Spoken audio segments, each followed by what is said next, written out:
दैत्य रक्तबीज ने कठोर तप के बल पर वर पाया था कि अगर उसके खून की एक बूंद भी धरती पर गिरेगी तो उससे अनेक दैत्य पैदा हो जाएंगे। उसने अपनी शक्तियों का प्रयोग निर्दोष लोगों पर करना शुरू कर दिया। धीरे धीरे उसने अपना आतंक तीनों लोगों पर मचा दिया। देवताओं ने उसे युद्ध के लिए ललकारा। भयंकर युद्ध का आगाज हुआ। देवता अपनी पूरी शक्ति लगाकर रक्तबीज का नाश करने को तत्पर थे, मगर जैसे ही उसके शरीर की एक भी बूंद खून धरती पर गिरती, उस एक बूंद से अनेक रक्तबीज पैदा हो जाते। सभी देवता मिलकर महाकाली की शरण में गए।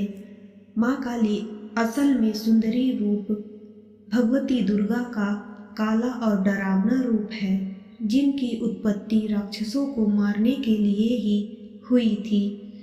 महाकाली ने देवताओं की रक्षा के लिए विकराल रूप धारण कर युद्ध भूमि में प्रवेश किया।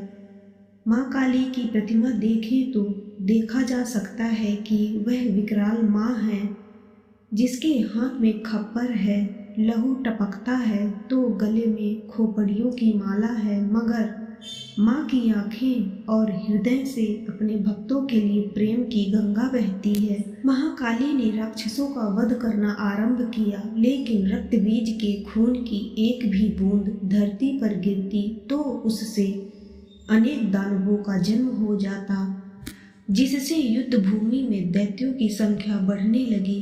तब माँ ने अपनी जीभा का विस्तार किया। दानवों का एक बूंद खून धरती पर गिरने की बजाय उनकी जीभा पर गिरने लगा। वह लाशों के ढेर लगाती गई और उनका खून पीने लगी।